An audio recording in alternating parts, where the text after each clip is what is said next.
DMTV Info, votre chaîne d'information en temps réel. La politique, la santé, le sport, les faits de société, la musique, les rumeurs et bien plus encore.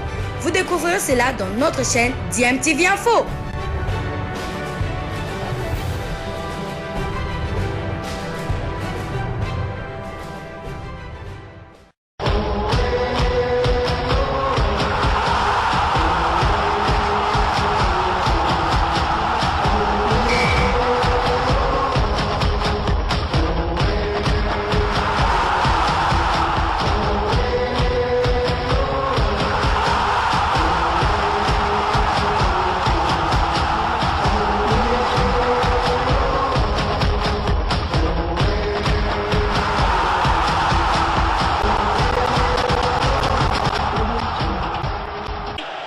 Vous êtes sur DMTV, bonjour ou bonsoir, tout dépend de l'heure à laquelle vous nous suivez. Tout le plaisir est pour nous de vous retrouver, mais surtout de savoir que vous êtes nombreux en train de suivre votre chaîne YouTube DMTV.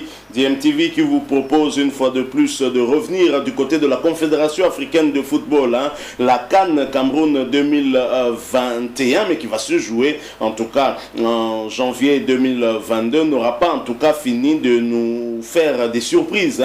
Le Zimbabwe qui avait été qualifié pour cette phase finale de la CAN Cameroun 2021 vient d'être disqualifié alors qu'il était bien deuxième dans ce groupe H, le même groupe que la Zambie, et la Zambie qui était éliminée, tout comme la République démocratique du Congo se voit être récupérée par la CAF et va donc devoir jouer la CAN Cameroun 2021 en lieu et place de Zimbabwe. Alors c'est un coup dur, bien évidemment, pour le Zimbabwe, et un coup de foudre qui vient en tout cas de secouer les oreilles des Warriors du Zimbabwe qui sont finalement disqualifiés de cette phase finale de la Coupe d'Afrique des Nations Cameroun 2021 en faveur de la sélection zambienne, et ce à cause d'une erreur administrative inacceptable. Un joueur inéligible qui n'aurait pas dû prendre part à la rencontre opposant le Zimbabwe au Botswana, rencontre remportée d'ailleurs par 1-0, s'est vu être aligné. C'était lors de la 5e journée de ces éliminatoires de la CAN Cameroun 2021. Et l'éligibilité en question l'inéligibilité a été prouvée par la Confédération africaine de football via une correspondance du 1er avril 2021, démontrant en tout cas que le capitaine des Warriors, âgé de 30 ans, il s'agit bien de Nalej Musona, qui est né en tout cas un certain 21 juin 90, et donc Musona qui avait écopé de 3 cartons jaunes consécutifs, notamment contre la Zambie ainsi que l'Algérie, et qui ne pouvait donc pas être aligné parce que les 3 cartons jaunes consécutifs étaient synonymes d'une suspension contre le Botswana, justement le match de la 5e journée. Et malheureusement, le capitaine des Warriors a tout de même disputé cette rencontre alors que le règlement de la CAF est clair. Alors interpellé par la CAF pour apporter les éléments justificatifs sur ce dossier, un silence de cimetière a été constaté dans le rang de la Fédération zimbabwéenne de football, poussant d'ailleurs cet organe fêtier du football africain à prendre cette décision, qualifiée pour cette décision en tout cas de disqualifier le Zimbabwe de cette phase finale de la Coupe d'Afrique des Nations Cameroun 2021, mais qui va se jouer, je l'ai dit, en 2022. Alors que le Zimbabwe était bien évidemment qualifié pour la phase finale de cette compétition, l'équipe nationale zimbabwéenne va donc devoir suivre la compétition à la maison. Donc c'est un rendez-vous qui sera à manquer. Une triste nouvelle, difficile à digérer pour les joueurs qui se sont battus et qui ont mouillé le maillot qui ont réussi à obtenir cette qualification dans un groupe plus ou moins difficile avec le voisin, la Zambie. La Zambie qui était troisième, qui pourtant va être récupérée. Alors ici, de rappeler bien évidemment que les Zimbabwe avaient terminé cette phase des éliminatoires de la CAN Cameroun 2021 à la deuxième place dans le groupe H avec 8 points, et c'était derrière l'Algérie qui était premier avec 14 points. Et cette nouvelle bien sûr de la disqualification des Zimbabwéens fait les affaires des Chipolopolos Boys de la Zambie qui pourtant avait terminé à une longueur du Zimbabwe à la troisième position. Donc la Zambie est récupérée,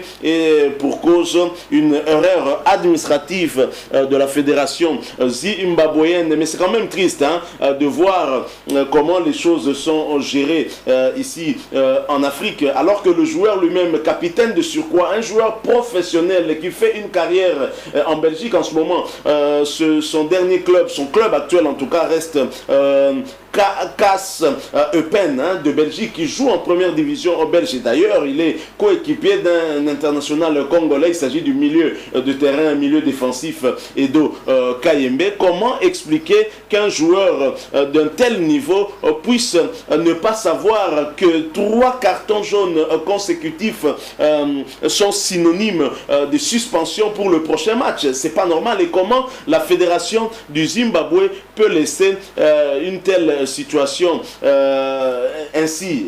Je comprends maintenant pourquoi est-ce que cette fédération n'a pas répondu à la requête de la CAF, parce que sachant certainement fautive par rapport à ce dossier. C'est vrai que Nalej Moussona est un buteur patenté, ce dernier qui dans sa carrière en dehors des clubs zambiens, il a évolué en Afrique du Sud, notamment dans le club de Kaizer Chiefs dans la saison 2009-2011. Il a joué 59 matchs, il avait inscrit 25 buts. Ensuite il va tenter une carrière du côté de l'Europe. Il va à 1899 Offenheim à la saison 2011-2015, ça ne va pas très bien marcher. En 17 rencontres, il n'inscrit qu'un seul but. Alors il quitte Offenheim, il reste en Allemagne, il va à Augsbourg de 2012 à 2013, prêté par Offenheim, vous l'avez compris. Et là également, 17 rencontres, il ne marque qu'un seul but, ça n'a pas marché.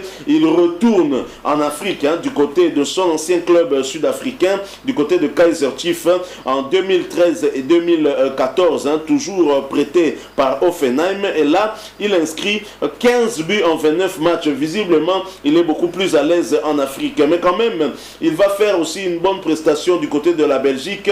De 2015, après Offenheim, 2015 à 2018, il fait 3 ans au club de Ostende. Nous sommes là en Belgique. 112 matchs disputés, 41 buts inscrits, c'est pas mal. Ensuite, en 2018, il va du côté de Anderlecht, où il n'inscrit qu'un seul but en 10 matchs, pas fameux. Et en 2019, il va du côté de Lokeren, il ne joue que 6 rencontres, il inscrit un seul but. Et en 2020, jusqu'à ce moment, il est sociétaire de Eupen, première division belge.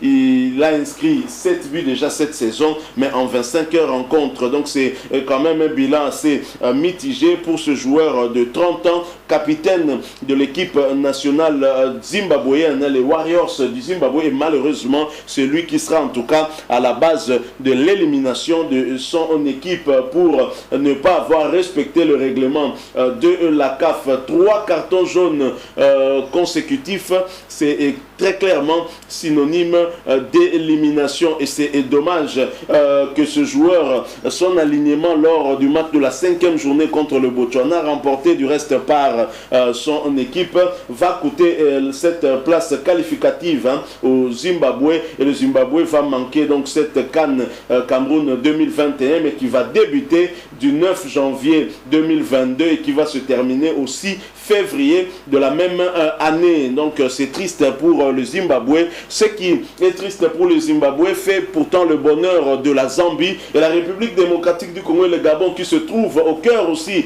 d'un litige concernant un joueur international gabonais, Guelor Kanga, dont la RDC a porté plainte auprès de la CAF pour usurpation d'identité. Les deux nations attendent aussi le verdict de la CAF, contrairement à la Fédération zimbabwéenne qui avait refusé en tout cas de présenter ses moyens de défense. Du côté de ce litige qui oppose la FECOFA à la FEGAFOOT, la FEGAFOOT au moins avait transmis déjà ses moyens de défense auprès de la CAF qui est en train d'étudier en ce moment même le dossier en question. Une enquête est en cours pour déterminer si oui ou non la plainte de la FECOFA est fondée, si les éléments fournis par la FECOFA sont irréfutables et peuvent appeler à une sanction à la Fédération gabonaise de football. Donc nous attendons, ainsi nous nous posons la question, est-ce que le Gabon jouera finalement cette phase finale de la CAN Cameroun 2021 et les qualifications qu'elle a obtenues de la plus belle des façons en battant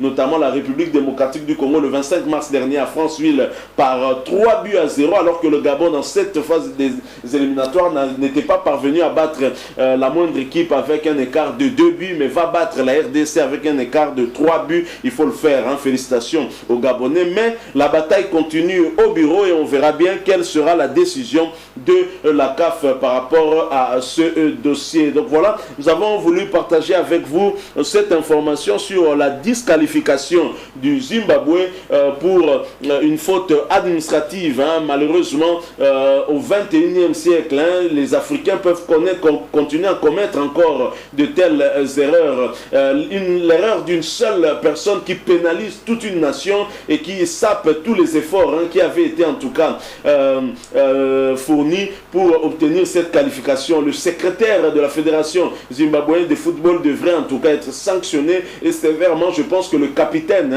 des Warriors du Zimbabwe aussi, Nalej Musona aussi, puisque il est le premier à savoir qu'il a écopé de 3 cartons consécutifs et le secrétaire également. C'est quand même triste. Et voilà ce qui arrive quand on utilise, on continue à utiliser des fichiers à l'ancienne, au lieu d'utiliser des fichiers électroniques pour mettre à jour